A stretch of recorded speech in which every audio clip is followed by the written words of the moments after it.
في اقل من 10 دقايق هتعمليها، وكمان من غير زبده، بمقادير موجوده في كل بيت. عايزه اقول لكم طعمها بجد رهيب مع كوبايه شاي الصبح، مفيش احلى ولا اجمل من كده. اتمنى قبل ما نبدا تدعمونا كده بلايك حلو منكم عشان الوصفه بتاعتنا توصل لكل الناس. نبدا كده في وصفتنا على طول ونشوف هنعملها مع بعض ازاي. اول حاجه كده معايا هضيف بيضتين في طبق عميق، وعليهم كده كوبايه الا ربع من السكر، وهنقلبهم كويس جدا بحيث السكر ده يدوب معانا تمام.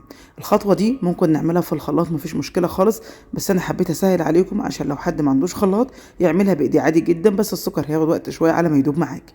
كده خلاص السكر يعتبر داب معايا تمام. هضيف دلوقتي كده عليه كوبايه الا ربع من الزيت. الكوبايه اللي انا بعاير بيها معيارها بالنسبه للسوائل 250 مللتر، تعايري بيها كل المقادير. بقلب الزيت كويس جدا بالشكل ده، وبعد كده بنزل عليه كده بكيس من الفانيليا. انا استخدمت الفانيليا العاديه، ممكن تستخدمي فانيليا برتقال، هتدي لها نكهه حلوه قوي قوي. ودلوقتي كده هضيف عليها كوبايه الا ربع من النشا. وما نستغناش عن خطوه النشا دي خالص، في ناس كتيره جدا بتقلق من النشا سواء في الكيك او في البسكوت. عايزه اقول لكم انه بيخلي الكيك او البسكوت هش جدا جدا، ما تقلقوش منه خالص. انا استخدمت كده معايا كوبايه الا ربع. ودلوقتي هنبدا نضيف الدقيق مع بعض.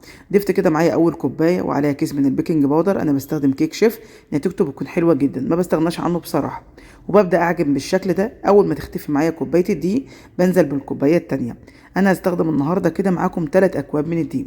ما بنزلش بالدقيق مره واحده عشان اختلاف انواع الدقيق، فممكن الدقيق اللي انا بستخدمه غير اللي انت بتستخدميه، فانزلي كده بالدقيق بالتدريج لحد ما تتكون معاكي عجينه يكون ملمسها ناعم، ما تكونش مشققه معاكي. دي كده الكوبايه التانية بضيفها معايا وببدا اعجن. وعايزه اقول لكم ان الوصفه بتاعتنا مش محتاجه عجان خالص، يعني انا عندي عجان كنت ممكن اعجنها في العجان، لكن الموضوع سهل وبسيط جدا. وكل ما بتعجني اكتر كل ما بيكون غلط. ليه بقى؟ بيطلع الحاجه ناشفه معاكي وما بتكونش هشه، بالعكس بتطلع مكتومه وتطلع ناشفه جدا. فالموضوع كله هو عايز عجن بالايد مش اكتر من كده.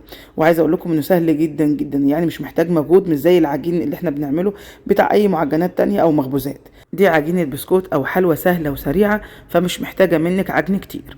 زي ما انتم شايفين كده، انا مجرد الدقيق ما بيختفي معايا خلاص بوقف عجن. دي كده الكوبايه الثالثه اللي انا ضفتها، وما احتاجتش اي كميه دقيق تانية، الكميه مظبوطه جدا. وزي ما قلت لكم انتوا هتنزلوا بالتدريج على حسب بقى العجينه اتلمت معاكي وبدات تكوريها ولقيتيها مش مشققه، يبقى كده خلاص عجينتك تمام، بتوقفي ان انت تزودي دقيق تاني. كده خلاص انا ضفت كميه الدقيق بتاعتي كلها، ببدا اعجن زي ما انتم شايفين كده، واوريكم الشكل النهائي بيكون عامل ازاي. كده خلاص العجينه بتاعتنا معانا تمام، شايفين ما شاء الله. ده كده القوام المظبوط. بختبر بقى العجينه بتاعتي قبل ما ابدا اشكلها، بعمل كده كوره زي ما انتم شايفين كده وابدا ابططها. لو ما شققتش معايا يبقى انا عجينتي مظبوطه مليون المية. شايفين الجمال؟ اعتقد مفيش احلى من كده، سهله وبسيطه جدا ومش هتاخد معاكي اي وقت خالص. عشان اطلعهم كلهم مقاسهم واحد هعملهم كده ايه بالمعلقه المعياريه. لو متاح عندك تمام، مش متاحه مش شرط خالص معلقه، بالنظر كده وهتكوري كده تحاولي ايه تطلعيهم كلهم مقاسهم واحد. احنا مش هنبيع ولا حاجه، دي حاجه لبيتنا، بس انا بقول لكم لو انتوا حابين تطلعوا كله المقاس واحد.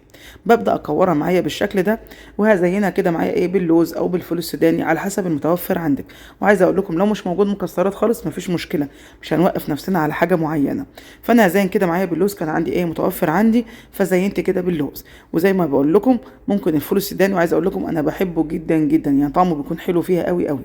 لو انتوا حابين تزينوا بالفول، بس بصراحه الفول ما كانش عندي كتير فاضطريت ان انا استخدم ايه اللوز معايا. يعني لو عندي كميه فول كفايه كنت شكلت كله بالفول. ادخله بقى الفرن على درجه حراره 180، الفرن مسخناه من اول ما بدات اشكله، يعني لحوالي كده 10 دقائق بالظبط. عايزه اقول لكم 10 دقائق 12 دقيقه بتلاقي كده خد معاكي لون من تحت، تفتحي عليه الشوايه بيطلع بالجمال والحلاوه اللي شايفينها دي. ودي كده شكل الصواني بتاعتنا ما شاء الله نظيفه، ما فيش فيها اي حاجه.